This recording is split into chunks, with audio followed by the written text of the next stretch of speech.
गाड़ी आराम से चलाना बेटा। हाँ मम्मी, आप चिंता मत करो, मैं आराम से चलाऊंगा और आज शाम तक की कोशिश करूंगा वापस आने की। सुनो, आज आप घर पर ही हो ना? चलो मार्केट चलते हैं, मुझे कुछ काम है, कुछ लाना है। हाँ हाँ ठीक है, कोई नहीं, मैं वैसे भी आज फ्री हूँ। चलो चलते हैं बाहर और कुछ खा पी भी लेंगे बाहर। चलो तुम रेडी हो जाओ, मैं नीचे तुम्हारा वेट कर रहा हूँ। हाँ ठीक है, आप चलो, मैं आती हूँ। अरे मम्मी, गाड़ी की चाबी कहाँ गई? मिल नहीं रही है कहीं भी। हाँ बेटा, वो तेरी भाभी गई है अपने मायके। उसकी मम्मी की थोड़ी तबीयत खराब है, तो तेरा भाई ले गया है। लेकिन मम्मी, भैया ने तो मुझे बताया भी नहीं, और अब मुझे भी मार्केट जाना है, तो बताओ हम कैसे जाएं? बेटा वो तो लेकर ही नहीं जा रहा था गाड़ी, वो तो बाइक से जाने के लिए बोल रहा था। मैंने ही बोल दिया था उससे कि बाहर बहुत सर्दी है और गाड़ी ले जा तू। पर कोई बात नहीं बेटा, तुम दोनों को मार्केट ही तो जाना है, बाइक ले जाओ। पर एक बार मम्मी पूछ तो लेना चाहिए। आज मेरी छुट्टी है, मैं घर पर हूँ, तो मुझे भी कहीं जाना पड़ सकता है ना। अब कोई बात नहीं बेटा, तो तू बाइक से चला जा, फिर क्या हो गया, मार्केट ही तो जाना है। प्रिया, वो गाड़ी भैया लेकर गए हैं, तो ऐसा करते हैं हम दोनों बाइक से चलते हैं। बाइक से? पागल हो गए हो क्या? अरे बाहर इतनी ठंड है, कौन जाता है बाइक से? आपके भैया को पता नहीं था कि आज आपकी छुट्टी है? अरे एक ही तो छुट्टी मिलती है, इसमें हमें भी कोई काम हो सकता है ना। और वो इतने हक से लेकर कैसे गए हैं? उनको पता नहीं है कि गाड़ी मेरी है? अब इसमें मैं क्या कर सकता हूँ बता, ये तो भैया को सोचना चाहिए ना। चल देख ले, जैकेट पहन ले तू, बाइक से चल पड़ते हैं। आप तो बस रहने ही दो, बस ऐसे ही मुंह बंद कर बैठे रहा करो। और मैं बहुत टाइम से देख रही हूँ, मम्मी जी पापा जी ना दीदी को और जेठ जी को ज्यादा प्यार करते हैं। पता नहीं आपको कब अकल आएगी। सुनो जी, आइंदा से गाड़ी की चाबी आप यहाँ मेरे पास रूम में रखोगे। जिसको गाड़ी चाहिए वो पहले मुझसे पूछेगा, तब गाड़ी लेकर जाएगा। सही कह रही है, यही करना पड़ेगा अब। अरे बेटा, तुम लोग तो मार्केट जा रहे थे, अभी गए नहीं? क्यों मम्मी, बड़े भाई को तो आपने गाड़ी दे दी क्योंकि बाहर बहुत सर्दी है, हमारे लिए सर्दी नहीं है क्या? प्रिया ने मना कर दिया बाइक के लिए। ये कैसी बातें कर रहा है तू? अरे तुम दोनों को मार्केट ही तो जाना था, मार्केट तो यहाँ पास में ही है। और तेरी भाभी अपने मायके गई है अपनी माँ को देखने, इसलिए बोल दिया था बेटा मैंने गाड़ी ले जा, वरना तेरा भाई तो बाइक ही लेकर जा रहा था। मम्मी, आज आप मुझे बता ही दो कि आप हमेशा बड़े भाई की इतनी तरफदारी क्यों करती हो। ये तो तेरे मन का बहम है बेटा, रोज गाड़ी यही ना खड़ी रहती है, तेरा जब मन करे जब ले जाया कर। तुझे किसने रोका है बेटा? मम्मी, मैं हर रोज क्या घर पे रहता हूँ? बस आज मेरी छुट्टी थी, तो आज क्यों लेकर गए भाई गाड़ी? अरे भाभी कल दिखाती अपनी माँ को, इसलिए मैंने कहा मम्मी कि आप मुझसे ज्यादा बड़े भाई को प्यार करते हो बस। बेटा तुम दोनों मेरे लिए बराबर हो, बिल्कुल दो आंखों की तरह। और इतना गुस्सा सही नहीं है बेटा, वो तेरा बड़ा भाई है। और ये तो तुझे भी पता है बेटा कि तेरा बड़ा भाई ऐसे कोई शौक नहीं रखता। इतना गुस्सा नहीं करते बेटा, भाई है वो तेरा। रहने दो मम्मी, आप तो हमेशा भाई की साइड लेते हो और पापा भी भाई की साइड लेते हैं। क्या हुआ छोटे? अरे तुम लोग इतनी जल्दी कैसे आ गए? क्या हुआ, गए नहीं क्या तुम लोग? प्रणाम माँ जी। माँ जी वो चिंटू की मैडम का फोन आ गया था, कुछ सामान लाना है चिंटू के लिए, कल उनके स्कूल में कोई फैंसी ड्रेस कंपटीशन है, इसलिए मैं आ गई। और मैंने मम्मी के पास फोन किया तो उन्होंने बोला कि अब वो ठीक है, इसलिए मैंने सोचा किसी दिन आराम से चली जाऊंगी और एक दो दिन रुक आऊंगी मम्मी के पास। हाँ बहू, अब छुट्टी पड़ेंगी ना तेरे बच्चों की, तब चली जाना, मिलाना अपनी मम्मी से अच्छे से। अरे छुट्टियां होंगी तब का तब देखना, अब तू खाना डाल दे मेरे लिए जल्दी से, बहुत तेज भूख लगी है। जी ठीक है, अभी लाई। आपने खा लिया माँ जी खाना? नहीं अभी तो कुछ नहीं खाया, लिया मेरे लिए भी। ठीक है माँ जी, अभी बनाती हूँ। छोटे तो कुछ कह रहा था ना? भैया आपको पता था ना कि आज मेरी छुट्टी है, फिर भी आप गाड़ी ले गए। आपको पता है ना कि बस एक ही दिन मिलता है मुझे, और आप खुद भी नहीं गए, पूरा दिन ही खराब कर दिया ना आज का आपने। अरे अभी तो दोपहर भी नहीं हुई है, ले ले अपने भाई से चाबी और जा, चला जा मार्केट। मम्मी, मैं भाई से चाबी ले लूं? मत भूलो मम्मी, गाड़ी मेरी है, तो मुझे किसी से चाबी लेने की जरूरत नहीं है। मुझे नहीं पता था बेटा, तेरे मन में इतना जहर भरा हुआ है अपने भाई के लिए। हाँ तो मम्मी इन्होंने गलत क्या बोला है, ठीक ही तो बोल रहे हैं ये। मम्मी जी, ये गाड़ी मेरे पापा ने मेरे लिए दी थी और किसी के लिए नहीं।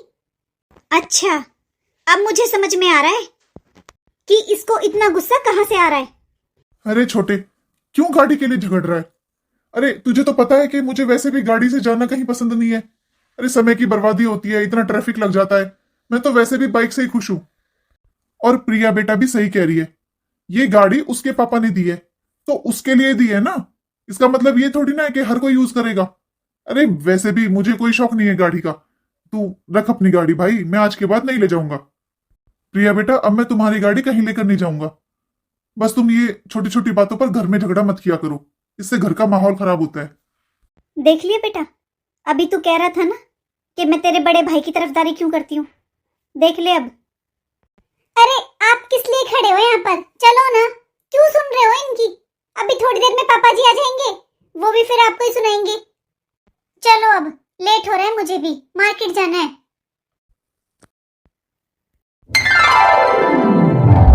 क्या हो गया मम्मी, आपने बुलाया था? हाँ, आज बड़ी बहू की तबीयत खराब है तो तू खाना बना लेना आज। क्या? खाना? और मैं? मम्मी, मुझे खाना बनाना नहीं आता। मुझे तो बस चाय और मैगी बनानी आती है। कहोगे तो बना दूंगी, और मुझसे नहीं बनता इतने लोगों का खाना। बताओ, अगर बनानी है तो बताओ। मम्मी, अरे मम्मी, वो पूजा की तबीयत खराब है, सोच रहा हूँ उसे डॉक्टर के दिखा लाऊं एक बार। हाँ बेटा, दिखा ला, उसकी शायद ज्यादा ही तबीयत खराब है, तभी वो बिस्तर में पड़ी है। वरना थोड़े बहुत बुखार में और खांसी जुकाम में तो वो कभी नहीं बैठती बिस्तर में। हाँ वो तो ठीक है मम्मी, लेकिन आप प्रिया से बोल देते, थोड़ा नाश्ता बना देती तो फिर हॉस्पिटल में कितना टाइम लग जाए, इसलिए कह रहा था। वो तो मना कर गई बेटा, बोल कर गई है मुझे तो बस मैगी और चाय बनानी आती है, खानी है तो बताओ, बना दूंगी। खाना नहीं बनाएगी वो, और इतने लोगों का तो बिल्कुल नहीं बनाएगी। क्या हुआ मम्मी? मम्मी, अगर भाभी की तबीयत खराब है तो आप खाना बना लो, या मैं एक काम करता हूँ, आज बाहर से ऑर्डर कर देता हूँ खाना। मतलब तू खाना ऑर्डर कर देगा बाहर से, लेकिन बोलेगा नहीं उससे कि खाना बना ले? अरे ऐसे क्या वो दूध पीती बच्ची है जिसे खाना बनाना नहीं आता? मम्मी, सच में उसे खाना बनाना नहीं आता, और ये बात तो मम्मी आप भी जानते हो कि उसे खाना बनाना नहीं आता। हाँ मुझे पता है कि वो बहुत रईस घर से है, उसके घर में नौकर चाकर लगे हुए हैं, उसने कभी खाना नहीं बनाया और ना ही उसे खाना बनाना आता है। लेकिन बेटा अब वो इस घर की बहू है तो उसे सीखना चाहिए ना। तेरी भाभी अकेले घर का सारा काम करती है, खाना बनाती है, ऐसे अच्छा लगता है बेटा? नौकर चाकर उसके मायके में लगे हुए हैं, ससुराल में नहीं।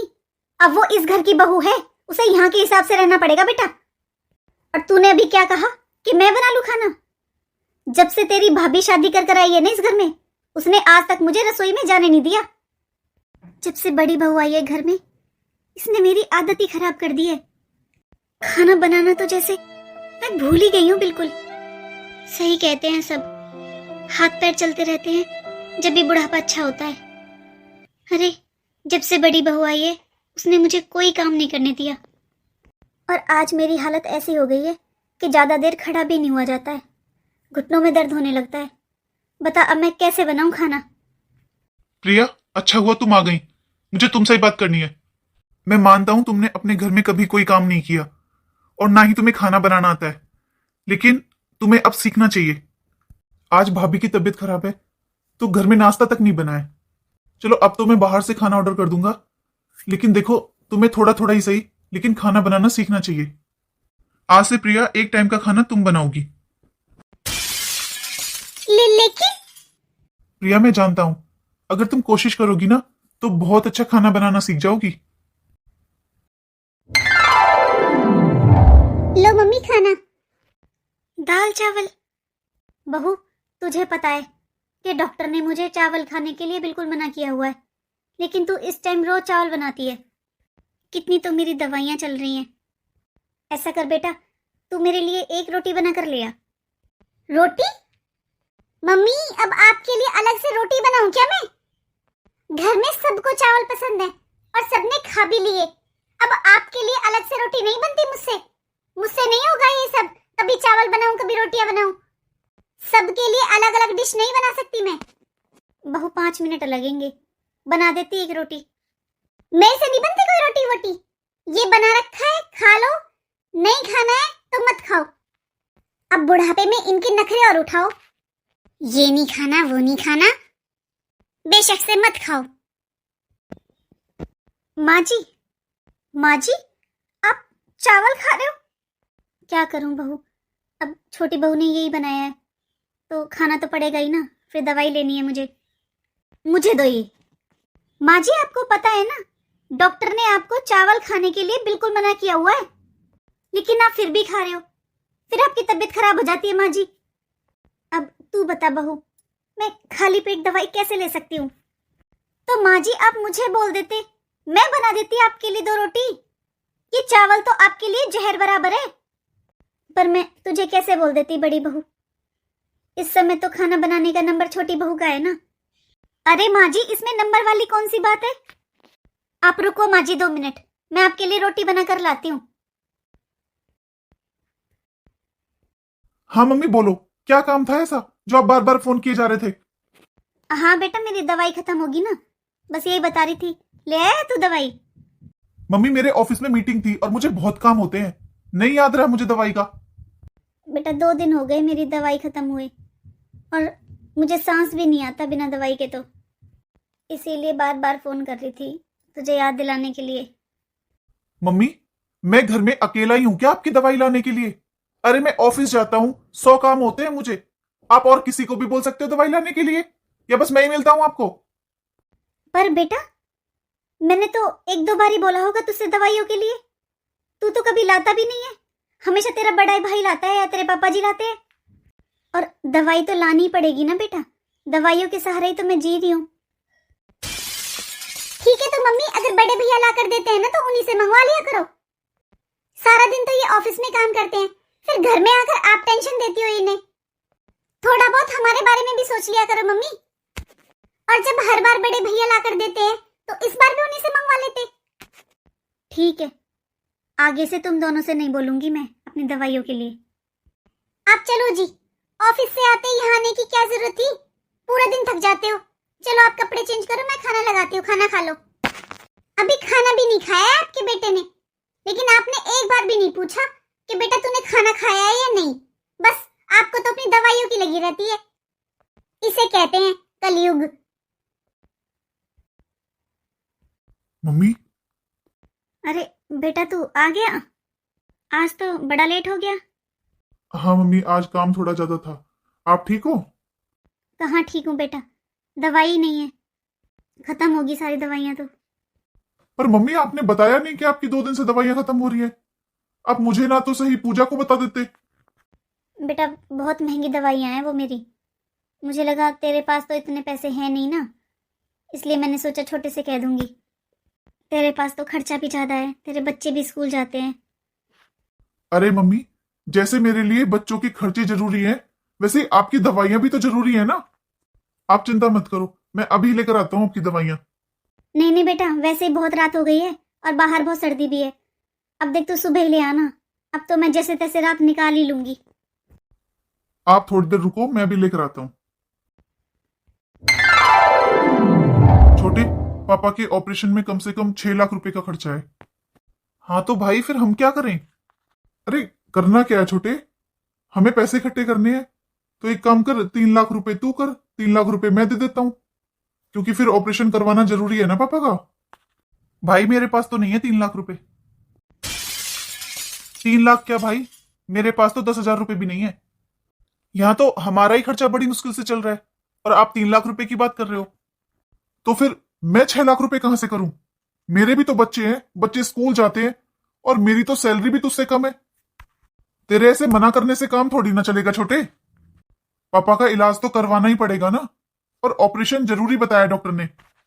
देखो भाई, आपको कराना है या नहीं कराना है वो आप खुद ही देख लो। ठीक है छोटे, मैं देखता हूं कहीं से, मुझे तो कराना ही पड़ेगा। अब तू नहीं कराएगा तो क्या मैं पापा को ऐसी हालत में छोड़ दूंगा? भैया ये सही कह रहे हैं, हमारे पास पैसे नहीं है, और अगर हमारे पास पैसे होते भी तो भी हम इलाज के लिए नहीं दे पाते, क्योंकि हमारे अपने बहुत खर्चे हैं। हम आप लोगों की तरह नहीं रहते हैं भैया, हमारा एक स्टैंडर्ड है, तो हमें उसी हिसाब से रहना पड़ता है।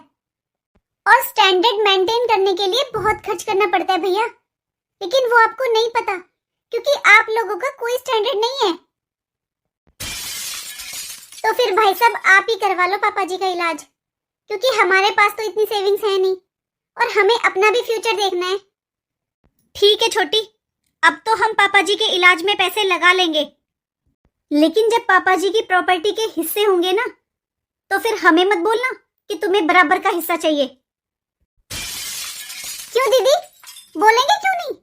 अरे पापा जी की प्रॉपर्टी पर हमारा बराबर का अधिकार है, वो तो हम लेकर ही रहेंगे। क्यों छोटी, अगर पापा जी की प्रॉपर्टी पर तुम्हारा बराबर का अधिकार है तो पापा जी के इलाज पर क्यों नहीं? लाओ निकालो 3 लाख रुपए।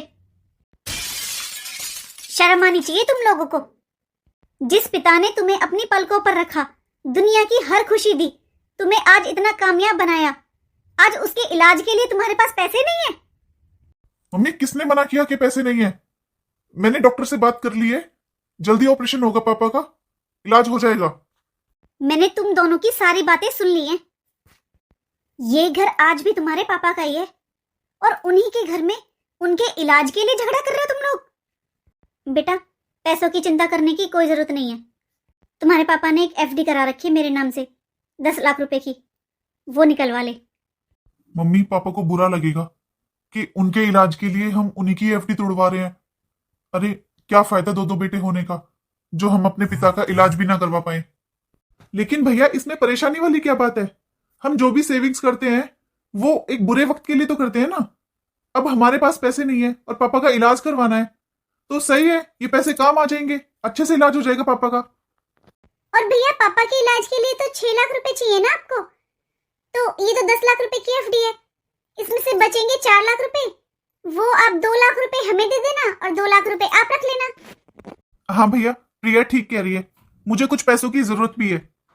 नहीं छोटे, बचे हुए 4 लाख रुपए हम मम्मी को देंगे क्योंकि ये पैसे पापा ने मम्मी के लिए कराए थे, तो मैं तो ये पैसे मम्मी को ही दूंगा।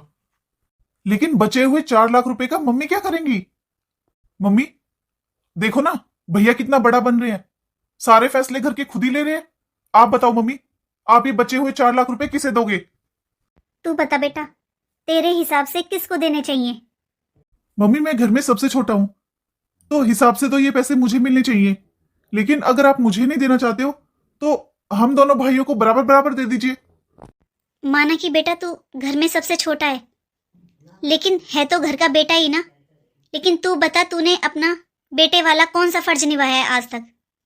जब से तेरी शादी हुई है ना, जब से तूने अपने माँ बाप के पास बैठना तक छोड़ दिया। तेरे पापा 1 हफ्ते से एडमिट हैं हॉस्पिटल में, तू बता कितनी बार गया है अपने पापा के पास? और तेरी तो छोड़ बेटा, तू तो सारा दिन घर से बाहर रहता है। मैं मानती हूँ तेरी जॉब का हिसाब है, तुझे वहां भी 100 टेंशन रहती है, तुझे नहीं टाइम लगा, लेकिन तेरी पत्नी वो तो सारा दिन घर पर ही रहती है ना। उससे पूछ, उसने कौन सी मेरी सेवा कर ली? कभी हाल चाल भी नहीं पूछती है मेरा। 2 रोटियों का सहारा नहीं है मुझे इसका। और रही बात बेटा इन पैसों की, ये तो आज भी तुम्हारे हैं और कल भी तुम्हारे हैं। और तूने पूछा था ना कि ये पैसे मैं किसको दूंगी, तो बेटा ये पैसे मैं तेरे बड़े भाई को दूंगी। नहीं मम्मी, ये कैसी बातें कर रहे हो आप? मुझे नहीं चाहिए ये पैसे पापा ने आपके लिए रखे हैं, तो इन्हें आप ही रखो अपने पास, या फिर पापा को दे देना, उनका जो मन करेगा वो करेंगे। और मम्मी, पापा के इलाज के लिए मुझे ये पैसे चाहिए भी नहीं, मैं कहीं ना कहीं से कैसे भी करके 6 लाख रुपए कर लूंगा और पापा का इलाज भी हो जाएगा। बेटा इन पैसों पर तो तेरा ही हक है, क्योंकि तूने हमारी सेवा की है। माँ जी, हमें ऐसा पैसा नहीं चाहिए। इस घर के 2 बेटे हैं और आपकी हर चीज पर दोनों का बराबर का अधिकार है। अगर ये पैसे हम लेंगे ना माँ जी, तो हमारे मन में कहीं ना कहीं ऐसा रहेगा कि हमने किसी का हक ले लिया। और रही बात आपकी सेवा की, तो माँ जी वो तो हर बहू बेटे का फर्ज होता है। किसी लालच के लिए की गई सेवा कोई सेवा नहीं होती माँ जी। सेवा तो निस्वार्थ भाव से करनी चाहिए। भैया मुझे माफ कर दीजिए, माँ ने सही कहा कि मैंने कभी बेटे होने का कोई फर्ज नहीं निभाया। और आपने सही कहा भैया, पापा के इलाज के लिए हम पापा के पैसे यूज नहीं करेंगे। मैं भी आपका पूरा साथ दूंगा भैया, और मैं पूरी कोशिश करूंगा कि पापा के पैसों की जरूरत ना पड़े, वरना पापा को सच में बहुत बुरा लगेगा कि उनके दो दो बेटे होकर उनका इलाज भी नहीं करवा पाए।